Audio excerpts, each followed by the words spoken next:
નમસ્કાર દર્શક મિત્રો, હું શીતલ મહેતા ન્યૂઝ ઓફ કચ્છમાં આપનું સ્વાગત છે। આજે 4 ફેબ્રુઆરી જોઈએ આજના સમાચાર। ભુજના ઐતિહાસિક સ્થાપત્યોને ઉજાગર કરતું સુંદર કેલેન્ડર કચ્છ મ્યુઝિયમના ક્યુરેટરે પ્રસિદ્ધ કર્યું। જુઓ ખાસ અહેવાલ। ભુજના ઐતિહાસિક સ્થાપત્યો કે જેનો સમાવેશ ભુજના હેરિટેજ વોકમાં સમાવેશ થાય છે એના પ્રત્યે લોકોમાં જાગૃતિ આવે અને આમ જનતા સ્થાપત્યોનું મહત્વ સમજે એવા ઉમદા હેતુથી ભુજ રાજ્યના સૌથી જૂના કચ્છ સંગ્રહાલય દ્વારા વર્ષ 2022નું કેલેન્ડર પ્રકાશિત કર્યું છે। આ કેલેન્ડરમાં ભુજના સ્થાપત્યોને સ્થાન આપવામાં આવ્યું છે। આ પ્રકારનું કેલેન્ડર પ્રકાશિત કરનાર કચ્છ મ્યુઝિયમ પ્રથમ છે। કદાચ રાજ્યોના સંગ્રહાલયોમાં આ પ્રકારનો પ્રથમ પ્રયાસ છે। સમગ્ર બાબતે સંગ્રહાલયના ક્યુરેટર ડૉક્ટર શેફાલિકા અवस्थीએ જણાવ્યું કે देखिए, जब भी कोई कैलेंडर आता है हर 9 वर्ष में, तो उसका कोई ना कोई किसी न किसी थीम को लेकर के ही किया जाता है। और मेरे मन में भी जो है वो पिछले कुछ समय से चल रहा था कि किस थीम को लेकर के कर सकते हैं। कई बार ऐसा हुआ कि फेस्टिवल्स को लेकर के करें, कई बार हुआ कि कलेक्शन को लेकर के कर सकते हैं। लेकिन फिर एक आइडिया पे आकर के मैं एक जगह पे रुकी जहाँ पे मुझे लगा कि चूँकि मैं भुज में हूँ, भुज के म्यूज़ियम में कार्यरत हूँ, तो क्यों ना कैलेंडर के माध्यम से भुज की विरासत को ही वो हाईलाइट किया जाए। ऐसा नहीं है कि कच्छ में भी बहुत सारे अच्छे अच्छे मॉन्यूमेंट्स हैं, लेकिन शुरुआत तो कहीं ना कहीं से करनी थी। तो ये हुआ कि एक बार पहले भुज से शुरुआत करते हैं, उसके बाद नेक्स्ट ईयर या अगर कोई और अपॉर्चुनिटी आएगी तब उसमें कच्छ को कवर करने की कोशिश करेंगे। और सिर्फ मॉन्यूमेंट्स ही क्यों, अलग अलग थीम्स पे भी किया जा सकता है। जैसे कच्छ में इतना ज़्यादा क्राफ्ट है, चाहे वो एम्ब्रॉयडरी हो, चाहे वो बेल मेकिंग हो, काष्ठ कला हो, इन सब पे भी किया जा सकता है, कम्युनिटीज़ पे भी किया जा सकता है। तो काफ़ी थोड़ा सोच विचार करने के बाद फिर मैं इस निष्कर्ष पे पहुंची कि नहीं, मैं भुज के मॉन्यूमेंट्स को लेकर के काम करूंगी, क्योंकि भुज की ऐतिहासिकता तो अपने आप में एक रही है और यहाँ पे बड़े सुंदर सुंदर मॉन्यूमेंट्स भी हैं।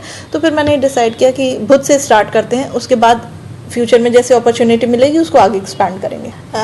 देखिए, मेरे लिए ये डिसाइड करना बहुत मुश्किल होगा कि कौन सा चित्र यूनिक है या कौन सा चित्र जो है वो कम है, लेकिन मोर और लेस जो है वो सभी मॉन्यूमेंट्स जो है वो अच्छे हैं। सबका अपना अपना एक अलग महत्व है, चाहे वो संग्रहालय का महत्व हो, चाहे वो वाटर रिजर्वर रामकुंड हो, चाहे वो ओल्ड मिंट हो, चाहे वो कोर्ट हो, हर एक का अपना अपना एक अलग स्थान है इतिहास में और समाज में भी।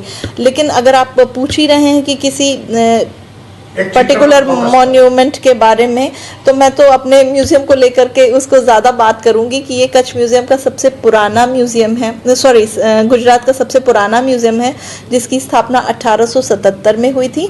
उसके अलावा इसकी जो अच्छी बात मुझे लगती है उसका आर्किटेक्चर बड़ा सुंदर है।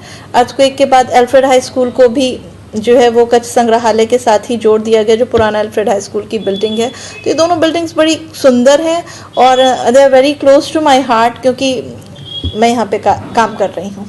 देखिए, जैसे मैंने पहले भी आपको बताया कि ये कच्छ म्यूज़ियम जो है वो गुजरात का सबसे पुराना म्यूज़ियम है, जिसकी स्थापना 1877 में हुई थी। और अगर हम लोग इसके नेचर को देखें तो ये एक तो रीजनल म्यूज़ियम है पहली चीज़, और दूसरा ये आर्ट एंड आर्कोलॉजी का म्यूज़ियम है। तो अगर आपको किसी जगह के इतिहास पे दृष्टिपात करना हो, किसी जगह के इतिहास को जानना हो, तो 2 ही माध्यम से इतिहास को आप जान सकते हैं, या तो लिटरेचर और या फिर पुरातत्व। तो कच्छ म्यूज़ियम में पुरातत्व तो है, और उसके साथ ही यहाँ की आर्ट को भी जो है वो प्रमोट करने के लिए यहाँ पे आपको अलग अलग तरह के आर्टिफैक्ट्स, जैसे ग्राउंड फ्लोर अगर आप देखें तो ग्राउंड फ्लोर में हमने पुरातत्व को डिस्प्ले किया है। उसमें आर्कोलॉजिकल फाइंडिंग्स आपको मिलेंगी, आपको स्कल्पचर्स मिलेंगे।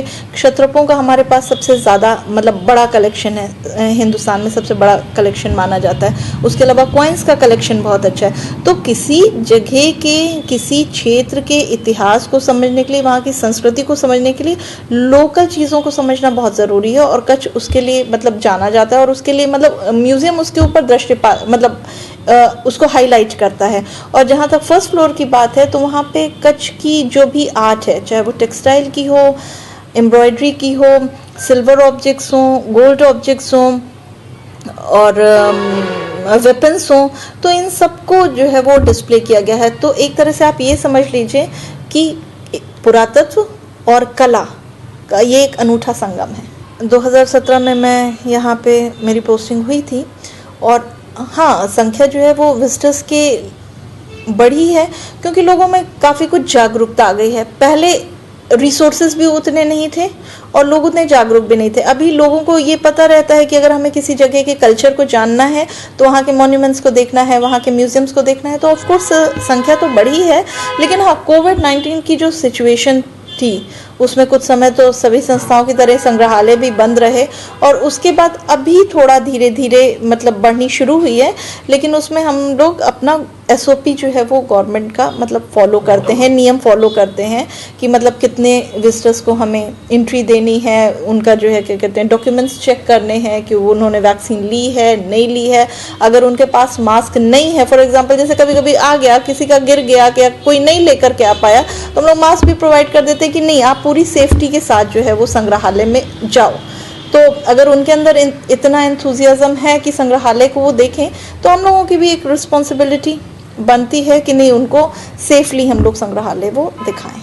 એ રીતે ક્યુરેટર ડોક્ટર શેફાલિકા અવસ્થીએ અનેક સ્થાપત્યોને હજારો લોકો સુધી પહોંચાડેલ છે। આ સુંદર કેલેન્ડરમાં કચ્છના ખાસ કરીને ભુજના અને મ્યુઝિયમમાં રખાયેલા સ્થાપત્યોને સ્થાન અપાયું છે। તેના માટે ડોક્ટર શેફાલિકા અવસ્થી અભિનંદનના અધિકારી છે। દર્શક મિત્રો, ન્યૂઝ ઓફ કચ્છના સમાચાર હવે ઘેર બેઠા ઉષા કેબલના સથવારે ચેનલ નંબર 17 ઉપર રાત્રે 9:30 થી 10 દરમિયાન જોઈ શકશો।